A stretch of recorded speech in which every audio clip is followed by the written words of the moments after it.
وَإِنَّ مِنَ الْحِجَارَةِ لَمَا يَتَفَجَّرُ مِنْهُ الْأَنْهَارُ وَإِنَّ مِنْهَا لَمَا يَشَّقَّقُ فَيَخْرُجُ مِنْهُ الْمَاءُ وَإِنَّ مِنْهَا لَمَا يَهْبِطُ مِنْ خَشْيَةِ اللَّهِ وَمَا اللَّهُ بِغَافِلٍ عَمَّا تَعْمَلُونَ صدق الله العظيم وصدق رسوله النبي الأمي الكريم.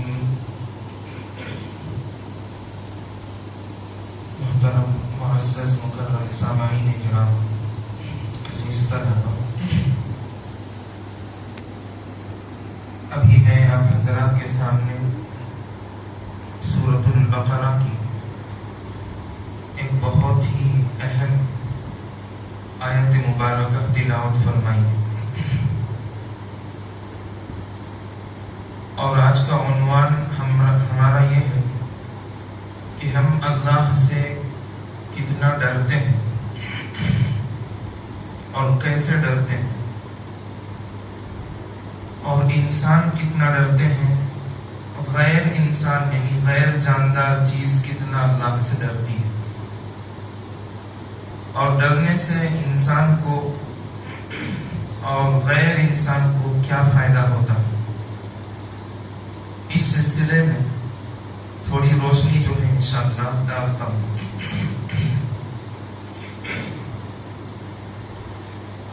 قرآن پاک کے اندر جو آیت میں پڑھی کہ ثم قست قلوبکم من بعد ذلك فہی کالحجارۃ او اشد قسوہ، کہ بہت سے واقعات اللہ تبارک و تعالی نے دنیا کے اندر بھیجے، کبھی آسمانی آفات کے ذریعے، کبھی زمینی آفات کے ذریعے، اور کبھی پیغمبروں کی آہ کے ذریعے جو وبائیں پھیلی، جو پریشانیاں آئیں، اور کبھی اللہ تبارک و تعالی کہیں کہیں بجلیوں کو گرا کر بھی اپنا تجلی، اپنا روپ دکھایا کہ اگر میں کرنا چاہوں تو کیا کیا نہیں کر سکتا ہوں، اور اتنا سب کچھ سب جاننے کے باوجود بھی انسان گناہ کرتے ہیں اور اللہ سے نہیں ڈرتے جیسے کہ اس کا ڈرنے کا حق ہے۔ قرآن پاک کے دوسری جگہ ارشاد ہے کہ اتقوا اللہ حق تقاتہ، کہ اللہ سے ڈرو جیسا کہ اللہ سے ڈرنے کا حق ہے۔ اور انسان اللہ سے کیسے ڈرے؟ جب اس کے دل کے اندر اللہ کا خوف پیدا ہوگا۔ آسان سی بات ہے، اللہ سے ڈرنے کے لیے بہت آسان طریقہ ہے، اور اللہ کو سمجھنے کے لیے بہت آسان طریقہ ہے۔ وہ طریقہ یہ ہے، محدثین فرماتے ہیں، خالی اپنے دل کے اندر مضبوطی کے ساتھ یہ اگر ارادہ کر لے کہ میں یہاں آیا ہوں تو ہمیشہ کے لیے نہیں آیا، ایک دن مرنا ہے، اللہ کے حضور حاضری ہونا ہے، اور ہمارے کیے کا بدلہ ملنا ہے، اگر اچھا کیے تو جنت ہے، برا کیے تو دوزخ ہے، اور انگاروں میں جلنا ہے، وہاں کے اژدہے سانپ بچھو نے ہمیں ڈسیں گے۔ یہ سب جب وہ دل کی تختی سے، دل کی گہرائی سے جب یہ چیز سوچے گا تو اس وقت اللہ کا خوف آنے میں ٹائم نہیں لگے گا۔ اور قرآن کریم کیا انداز میں بیان کرتا ہے، ذرا سوچنے کی بات ہے کہ ثم قست قلوبکم من بعد ذلک، ایسے ایسے واقعات، ایسے ایسے حالات کے باوجود بھی تمہارے دل سخت ہیں۔ میں نہیں کہہ رہا، قرآن کریم کہتا ہے کہ اتنے خطرناک حالات دیکھنے کے باوجود بھی تمہارے دل کیا ہے؟ سخت ہے۔ اور مزید اللہ تبارک و تعالیٰ فرماتے ہیں فَهِيَ كَالْحِجَارَةِ أَوْ أَشَدُّ قَسْوَةً، پتھر سے زیادہ سخت ہے۔ اللہ، آگے اللہ تبارک و تعالیٰ فرماتے ہیں وَإِنَّ مِنَ الْحِجَارَةِ لَمَا يَتَفَجَّرُ مِنْهُ الْأَنْهَارُ کہ ان میں سے بعض پتھر ایسے ہیں کہ وہ اللہ کے ڈر سے، اللہ کے خوف سے وہ پھٹتے ہیں، اور پھٹنے کے بعد اس میں سے نہر نکل کر بہنا شروع ہو جاتی ہے۔ مزید آگے بتائیں وَإِنَّ مِنْهَا لَمَا يَشَّقَّقُ فَيَخْرُجُ مِنْهُ الْمَاءُ اور بہت سے پتھر ایسے ہیں کہ اللہ تبارک و تعالیٰ کے ڈر سے آٹومیٹک کوئی زلزلہ نہیں آتا ہے، صرف وہ اللہ کے خوف سے جو ہے اپنے آپ کو جدا کر کے اس کے اندر سے تھوڑا پانی نکل جاتا ہے، بسا اوقات زیادہ پانی نکلتا ہے۔ آگے پھر قرآن کریم اعلان کرتا ہے وَإِنَّ مِنْهَا لَمَا يَهْبِطُ مِنْ خَشْيَةِ اللَّهِ کہ بہت سے ان میں سے بعض پتھر ایسے ہیں جو اللہ کے ڈر اور خوف سے لڑھکتے ہوئے نیچے گر جاتے ہیں۔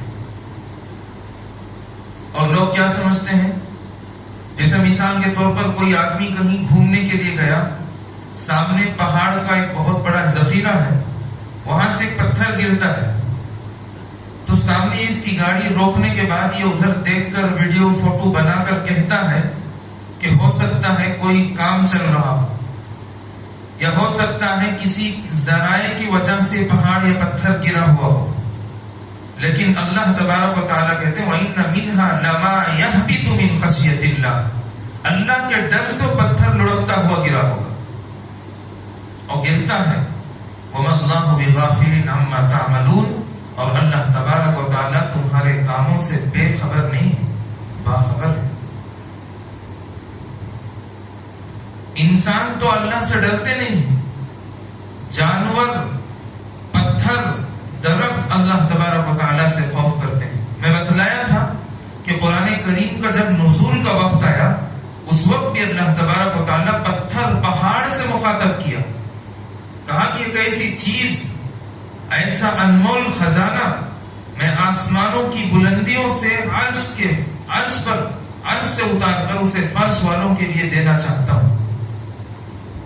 پہاڑ اعلان کرتا کہ اے اللہ سے پہاڑ کہا کہ اے اللہ، زمین کو ہلنے سے روکنے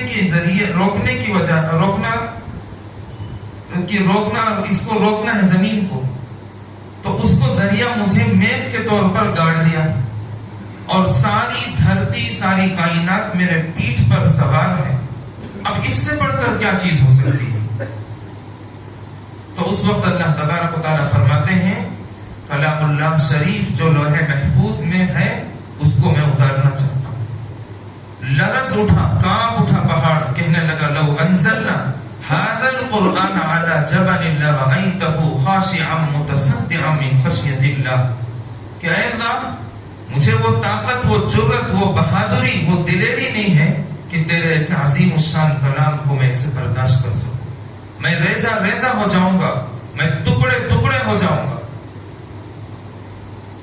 ہم تو عام انسان ہیں، صحابہ اللہ کا خوف کتنا رکھتے تھے اپنے دل کے اندر، اور صحابیوں میں، تمام صحابہ میں سیدنا عمر فاروق رضی اللہ عنہ، جن کو اللہ تبارک و تعالی نے دنیا کے اندر جنت کی بشارت عطا فرما دی تھی، عشرہ مبشرہ میں سے ہیں، لیکن اللہ کے خوف کی وجہ سے، جہنم کے ڈر کی وجہ سے وہ کہنے پر مجبور ہو گئے کہ اے کاش، اے اللہ، میں ایک دمبا ہوتا اور لوگ مجھے ایک زمانے تک پالتے پوستے، اور جب ان کے مہمان آتے مجھے ذبح کر دیا جاتا اور مجھے کھا لیا جاتا تو میں آپ کے جلال سے بچ جاتا، آپ کے حساب و کتاب سے بچ جاتا۔ حضرت عمر فاروق رضی اللہ عنہ کی یہ حالت ہے خوف خدا میں۔ ہم تو نالائق لوگ ہیں، اللہ سے نہیں ڈرتے۔ اور حضرت عمر رضی اللہ عنہ اور ایک مرتبہ اپنے گال مبارک جو ہے زمین پر رگڑ رہے تھے، بیماری کے حالت میں۔ کیا بیماری؟ کوئی ایسی نفسیاتی بیماری نہیں، اللہ تبارک و تعالیٰ کے حکم سے جہاد کے لیے گئے تھے اور اس جہاد کے اندر ان کو زخمی کیا گیا، زخم سے چور ہیں، اس زخم کے درد سے حضرت عمر فاروق رضی اللہ عنہ اپنے گال مبارک کو زمین پر رگڑتے ہوئے کہتے ہیں کہ اے اللہ رحم فرما، کرم فرما میری حالت پر، عمر کی حالت پر رحم فرما، اگر تو رحم نہیں کھایا تو میں ہلاک ہو جاؤں گا۔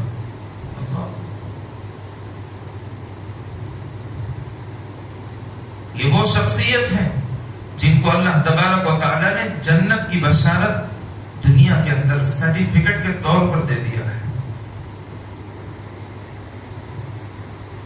تو میرے بھائیوں، یہ ڈرنے کا مقام ہے، اللہ سے خوف کرنے کا مقام ہے۔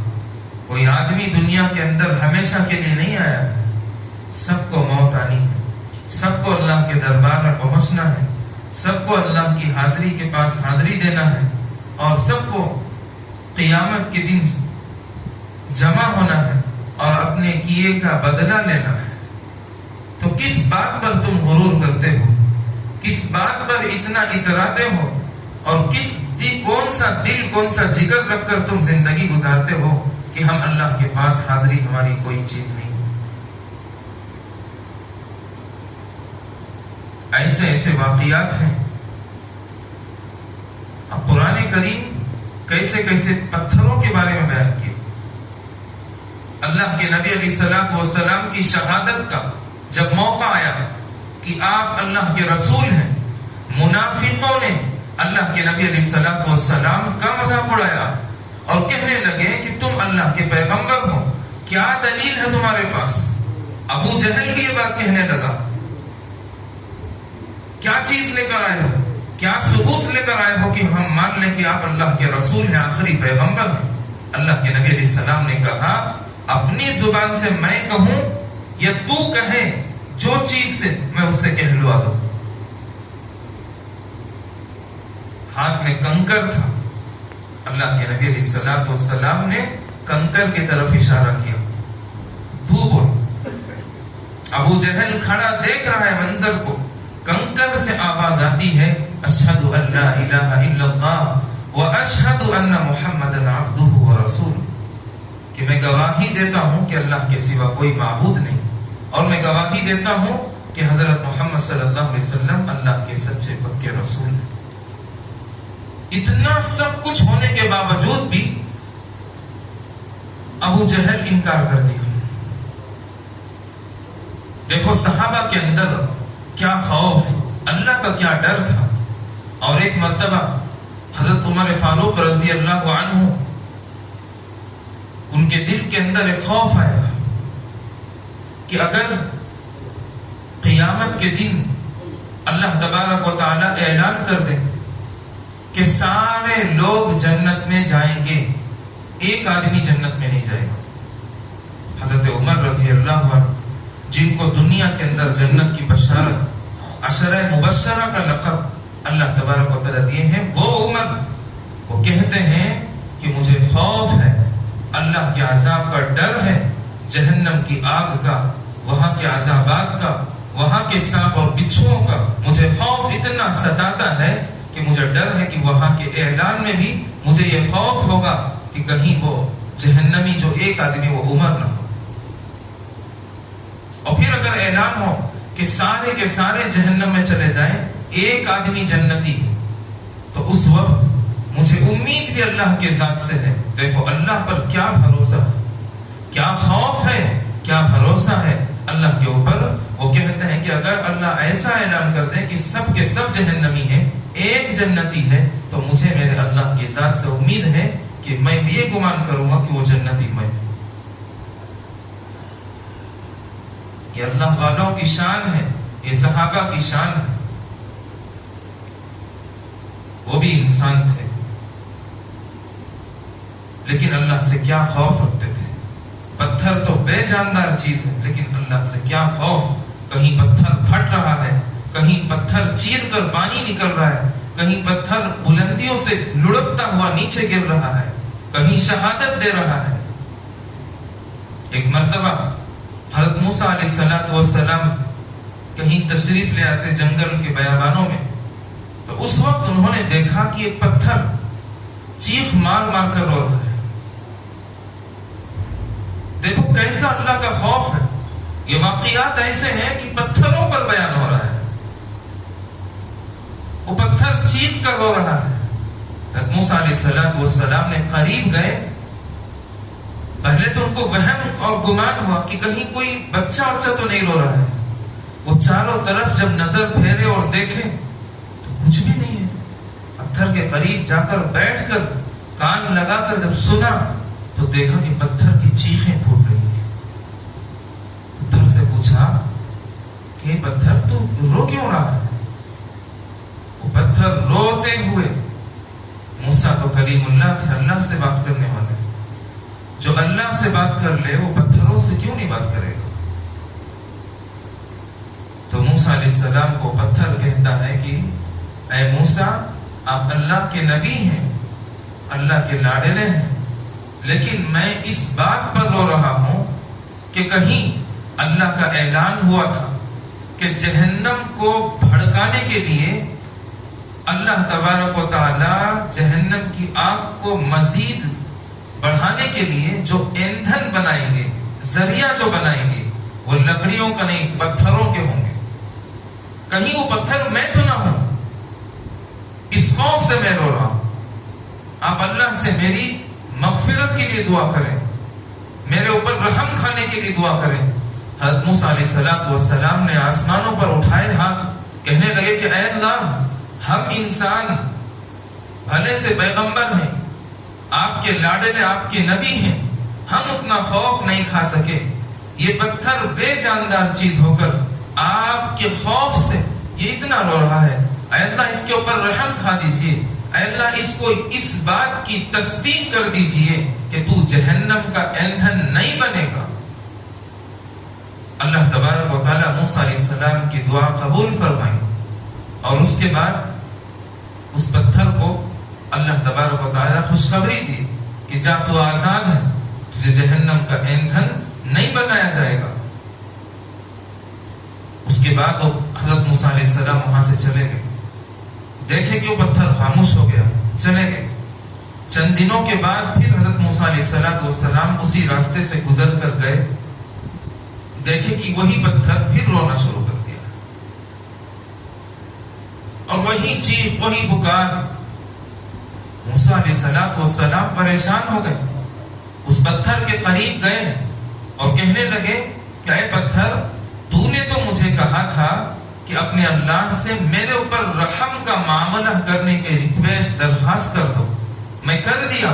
اللہ تبارک و تعالیٰ نے تجھے بشارت بھی دے دی کہ تجھے جہنم کا ایندھن نہیں بنائیں گے. تو خاموش ہو گیا تھا، پھر کیوں رونے لگا؟ وہ پتھر کیا جواب دیتا ہے؟ ہم پتھر دل کو سوچنے کی ضرورت ہے. وہ پتھر کہتا ہے کہ اے موسیٰ، یہ رونے کی ہی تو برکت ہے جس کی وجہ سے اللہ تبارک و تعالیٰ نے جہنم کا ایندھن بننے سے مجھے بچا لیا، جہنم میں جانے سے مجھے بچا لیا. یہ رونے کی برکت ہے، تو میں اس رونے کو باقی رکھتا ہوں. جو رونا مجھے اللہ کی معرفت حاصل کروا دے، جو رونا مجھے جنت میں جانے کا سبب بنا دے، جو رونا مجھے جہنم سے آزادی کا ذریعہ بن جائے، جو رونا جہنم کی آگ کے ایندھن بچنے سے مجھے بچا لے، اس رونے کو میں کیسے بھول جاؤں؟ آپ اندازہ لگا کر دیکھو کہ ہم اللہ کے لیے کتنا رو رہے ہیں. اور کئی سارے واقعات ایسے بھی آتے ہیں. یہ صحابہ کا تذکرہ تھا، پیغمبروں کا تذکرہ تھا. آپ کے ذہنوں کے اندر یہ بات آتی ہوگی کہ چھوڑو بھائی، وہ تو انبیاء تھے، وہ تو صحابہ تھے، ان کا تو مقام ہی بہت بلند تھا، ان کی سوچ بہت عالی شان تھی، ان کی رویے، ان کے چال ڈھال بڑے پیارے نرالے تھے، ان کا تو کوئی سوال ہی نہیں. اللہ تبارک و تعالی نے صحابہ سے راضی ہو گئے تھے. رضی اللہ عنہم ورضوا عنہ کا مصدع اللہ تبارک و تعالی نے انہیں سنا دیا تھا. ہم تو معمولی انسان ہیں، چلو آؤ معمولی انسانوں کی طرف چلتے ہیں. حضرت الیاس رحمت اللہ علیہ، نام سنے ہوں گے، تبلیغی جماعت کے بانی ہیں. وہ تبلیغی جماعت کے سمجھو محتمم ہیں. ان کی خیر و برکت سے آج دنیا کے گلی کوچوں میں، صحراؤں میں، بیابانوں میں، گلیوں میں چپے چپے کے اندر جو اسلام پھیلا اور اسلام کی دعوت کے کام جو پھیل رہے ہیں وہ حضرت الیاس رحمت اللہ علیہ کی برکت ہے، ان کی محنت ہے، ان کی جد و جہد ہے، ان کی قربانی ہے۔ کیا ان کو ان کے گھر سے پیار نہیں تھا؟ ان کا اولاد ان کے لیے محبوب نہیں تھے؟ انہوں نے اللہ کے لیے کتنی قربانی دے کر ایسے عظیم الشان کام کو ایجاد کیا۔ ان کے پاس ایک نوکر آتا تھا، نوکر سے مراد مرید، ان سے بیعت تھا، اور وہ بارہا حضرت الیاس رحمت اللہ علیہ کے پاس آیا کرتا تھا۔ اس کی حالت یہ تھی کہ وہ لباس کے اعتبار سے شریعت سے ہٹا ہوا تھا۔ اللہ کے نبی علیہ الصلوۃ والسلام فرماتے ہیں لباس میں سب سے اچھا لباس کرتا پیجامہ ہے، اور اس میں اللہ کو سب سے محبوب جو پسندیدہ کلر ہے وہ سفید ہے۔ اللہ کو سفید لباس بہت پسند ہے، اور اللہ تبارک و تعالی نے حرام کے درجے پر رکھا ہے پیلا اور لال لباس مردوں کے لیے، یہ عورتوں کا کلر ہے۔ اور بعض دنوں کے اندر بلیک کالا لباس بھی کراہت میں شامل ہے۔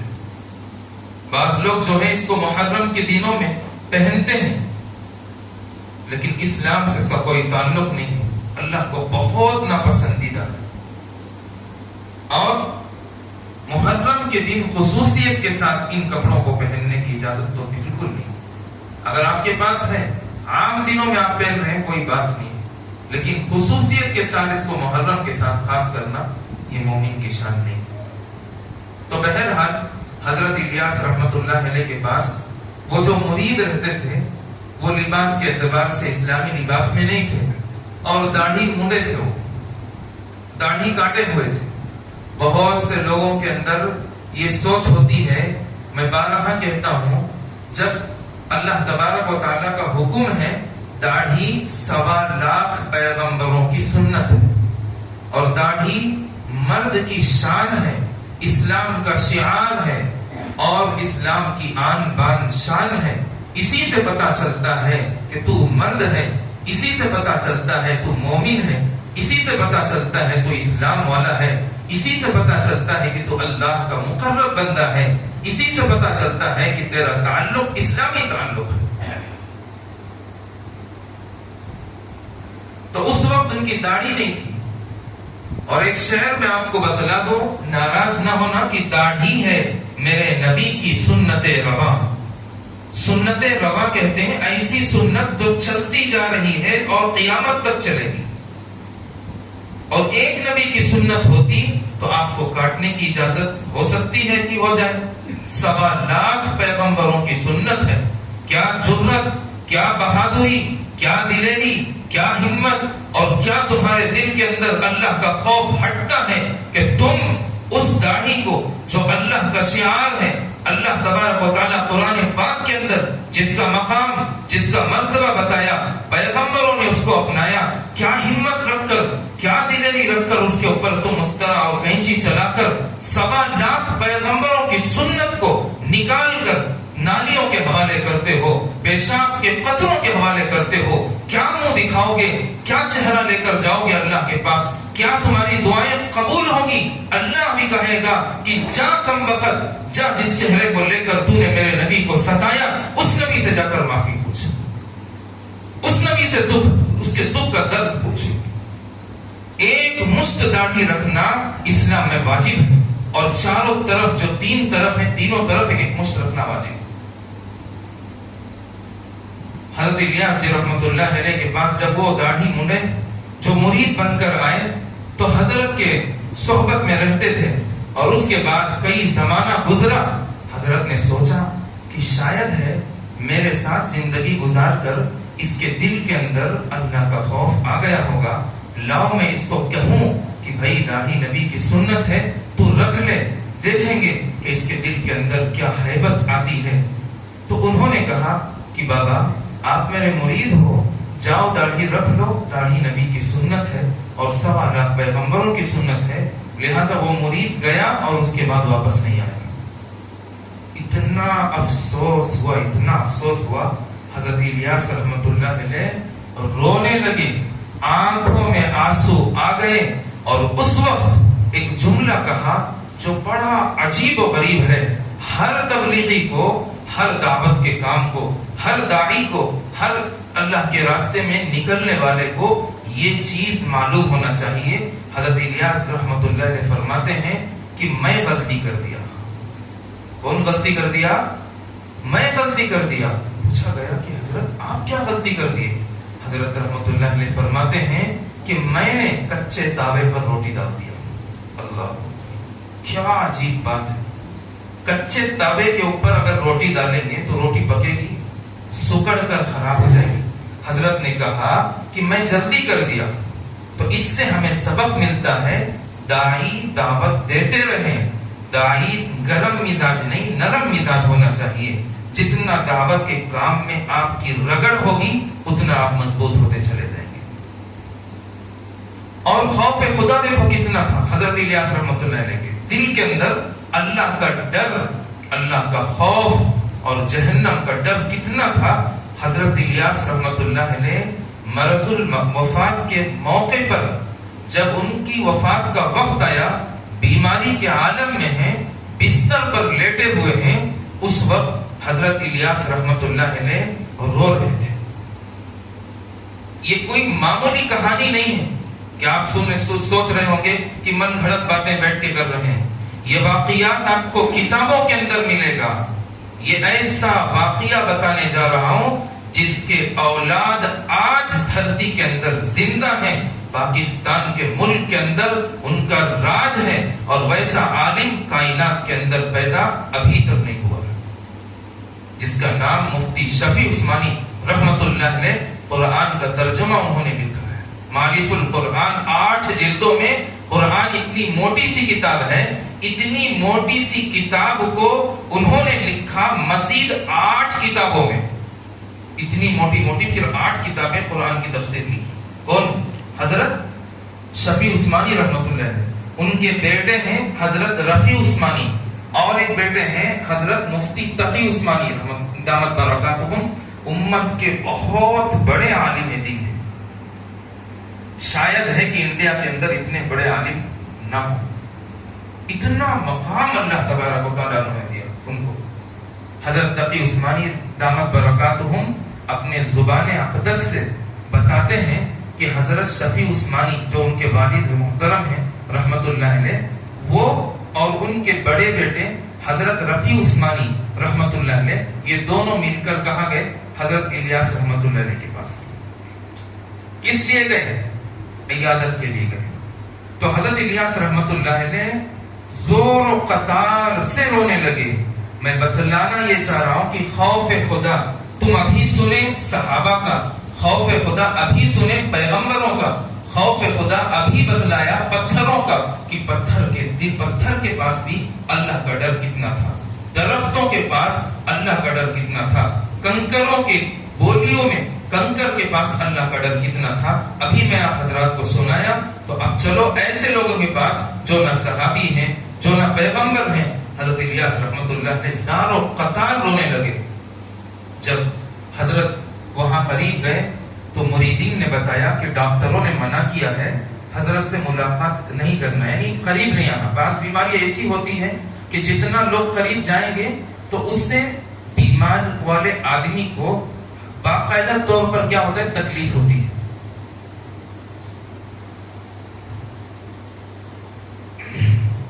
تو حضرت الیاس رحمت اللہ علیہ کے بعد جب ہو گئے رونے لگے. الیاس رحمت اللہ علیہ کو مفتی شفیع عثمانی رحمت اللہ علیہ اور رفیع عثمانی رحمت اللہ علیہ جب وہاں سے چلے گئے، بعد میں الیاس رحمت اللہ علیہ پتا چلا کہ مفتی شفیع عثمانی آئے تھے آپ کی عادت کے لیے. حضرت غصے میں آ گئے، بیماری کی حالت میں. کہا جاؤ جلدی بلا کر لے کر آؤ. وہ ایسا آدمی نہیں ہے، وہ امت کا خیر خواہ ہے. لہذا 2-3 مرید دوڑ کر گئے اور بلا کر لے کر آئے کہ آئیے. شفیع عثمانی رحمۃ اللہ کہتے ہیں کہ رہنے دو، حضرت کو زحمت مت دو، تکلیف مت دو، ہو سکتا ہے ہمارے آنے سے حضرت کو تکلیف اور بڑھ جائے. نہیں، حضرت کا حکم ہے، آپ آنا ہے. لہذا جب دونوں باپ بیٹے گئے تو اس وقت حضرت الیاس رحمۃ اللہ علیہ کو تسلی دیا. کہا کہ حضرت ہم سب مل کر دعا کرتے ہیں کہ اللہ تبارک و تعالیٰ آپ کو شفا یابی نصیب فرمائیں گے، آپ پھر اچھے ہو جائیں گے، آپ تسلی سے رہیں، آپ اطمینان سے رہیں۔ حضرت الیاس رحمۃ اللہ علیہ کے اللہ اکبر، کیا بات انہوں نے کہا۔ آج ہمارے دلوں کے اندر اللہ کا وہ خوف نہیں ہے، جو درد، جو خوف رکھ کر انہوں نے وہ جملے کہا کہ شفیع عثمانی، میں رو اس لیے نہیں رہا کہ میری بیماری کا عالم ہے، میں رو اس لیے نہیں رہا کہ اس بیماری سے مجھے درد ہے، میں رو اس لیے نہیں رہا کہ میری موت ہو جائے گی، میں روتا ہوں اس چیز کو لے کر کہ میں کہیں یہ جو تبلیغ کا کام، دعوت کا کام جو ایجاد کر دیا، کہیں اللہ کی طرف سے استدراج نہ ہو۔ کیا نہ ہو؟ استدراج نہ ہو۔ استدراج کہتے ہیں کہ اللہ کی طرف سے ڈھیل۔ دیکھو کتنا بڑے اللہ کے ولی ہیں، اللہ اکبر، جن کی فیض ساری کائنات کے اندر دوڑتی ہے، آج گلی کوچوں میں، چپے چپے میں آج پھیلی ہوئی ہے۔ اتنے بڑے اللہ کے ولی ہونے کے باوجود ان کے دل کے اندر اللہ کا خوف کتنا ہے کہ وہ اپنے آپ کو کیا سمجھتے ہیں کہ استدراج ہے۔ حضرت شفیع عثمانی رحمۃ اللہ نے کہا کہ حضرت یہ بالکل استدراج نہیں ہے۔ کہا کیسے؟ دلیل تو دو۔ تو حضرت شفیع عثمانی رحمۃ اللہ علیہ کہتے ہیں کہ حضرت اگر یہ استدراج ہوتا تو آپ کے دل اور دماغ کے اندر یہ سوچ بھی نہیں آتی کہ یہ استدراج ہے، کہ یہ اللہ کی طرف سے ڈھیل ہے۔ یہ اس بات کی دلیل ہے کہ یہ استدراج نہیں ہے، آپ کے مشن کو اللہ تبارک و تعالیٰ قبول کر لیے، آپ کا مشن چل رہا ہے، آپ بے خوف ہوں۔ پھر حضرت الیاس رحمۃ اللہ علیہ پھر رونے لگے، پھر فرمایا کہ حضرت اب کیوں رو رہے ہو؟ میں تو دلیل دے دیا۔ کہا اور کچھ بتاؤ، اور کچھ ایسے دلیل دو کہ جس کے ذریعے سے میرا دل ٹھنڈا ہو جائے۔ کہا جی کیوں پھر رو رہے ہو؟ آپ رونے کی وجہ تو بتاؤ۔ حضرت الیاس رحمۃ اللہ فرمانے لگے کہ میں ڈرتا ہوں کہ یہ جو تبلیغ کا کام، دعوت کا کام میں شروع کیا، اس میں زیادہ تر عوام ہے، علماء کم ہیں۔ میں ڈرتا ہوں کہ یہ کام اگر عوام کے ہاتھ سونپ دیا جائے تو کہیں یہ جہالت کا شکار ہو کر بجائے اللہ کی طرف رجوع ہونے کے غیر اللہ کی طرف رجوع نہ ہو جائے، بجائے دین پر عمل کرنے کے دین میں زیادتی نہ کرنے بیٹھ جائے۔ تو اس کام میں میری رائے ہے کہ علماء زیادہ سے زیادہ جو ہے شامل ہو کر اس کام کو مضبوطی سے آگے بڑھائیں۔ تو دیکھو بھائیو، آج کا جو عنوان تھا، آپ حضرات بڑے مبارک ہو کہ ابھی تشریف لا رہے ہیں، اور کتنی اچھی بات قرآن کی، کتنی قیمتی بات۔ ثم قست قلوبکم من بعد ذلك فهي كالحجارة أو أشد قسوة وإن من الحجارة لما يتفجر منه الأنهار وإن منها لما يشقق فيخرج منه الماء وإن منها لما يهبط من خشية الله وما الله بغافل عما تعملون۔ کتنی پیاری آیت تھی، اس کی تشریح بھی ہوئی، اس کا ترجمہ بھی ہوا، لیکن بہت سے لوگ جو ہے ایسی قیمتی باتوں کو سن نہ سکے۔ میں ان تمام سے پھر گزارش کرتا ہوں کہ جب جمعہ کا وقت ہو، اللہ کے لیے اپنے گھر بار کو چھوڑ دیا کرو۔ سختی کے ساتھ اللہ کی طرف سے منع ہے، اذا نودی للصلاة من یوم الجمعة فاسعوا الى ذکر اللہ وذروا البیع۔ جب جمعہ کے دن پہلی اذان دے دی جائے، آپ گھر چھوڑ کر اللہ کے ذکر کی طرف دوڑ پڑو۔ قرآن کہتا ہے لپک پڑو۔ افسوس ہے ہم مسلمان ہیں، قرآن کو ماننے والے، نبی کو ماننے والے، لیکن ہم عمل کرنے میں بہت پیچھے ہیں، بڑی کوتاہی ہے۔ اللہ مجھے بھی معاف فرمائے، آپ تمام کو بھی معاف فرمائے۔ گزارش ہے ادب کے ساتھ کہ جب بھی جمعہ کے لیے پہلی اذان دے دی جائے، آپ مسجد کی طرف آ جائیں، قیمتی باتوں سے محروم ہو جاؤ گے۔ ابھی حال ہی میں آپ دیکھیں کہ وائرس کی وجہ سے مسجدوں میں تالے لگ گئے تھے، آپ خود پریشان تھے، بلبلا رہے تھے، تڑپ رہے تھے، چیخ رہے تھے، رو رہے تھے، ماتم منا رہے تھے، گھروں کے اندر رہتے رہتے بیزار آ چکے تھے۔ اے کاش کب یہ تالے کھلیں گے، کب ہمارے ماتھے اللہ کے دربار میں جھکیں گے، تڑپتے ہوئے، تمہارے سسکتے ہوئے، روتے ہوئے، بلبلاتے ہوئے کی سانسوں کو اللہ سن کر کہا کہ میرے بندوں کو تکلیف ہوتی ہے۔ اے لوگوں، جاؤ ان کے دلوں کے اندر وہ چیزیں پیدا کرو کہ ان کے دل کے اندر رحم آئے اور یہ وائرس کا بہانہ ختم کریں، کرونا کا بہانہ ختم کر کے مسجدوں کے تالوں کو کھول دیا جائے۔ اللہ تم پر رحم کھایا ہے، جس کی وجہ سے تالے کھلے ہیں۔ آج پھر ہم وہی غفلت کی زندگی گزارتے ہیں. اللہ معاف فرمائے. اللہ سب کو مجھے بھی عمل کرنے کی توفیق عطا فرمائے. پہلی اذان میں لبیک کہتے ہوئے مسجد کے اندر حاضر ہونے کی توفیق عطا فرمائے. آمین. وآخر دعوانا ان الحمد للہ رب العالمین.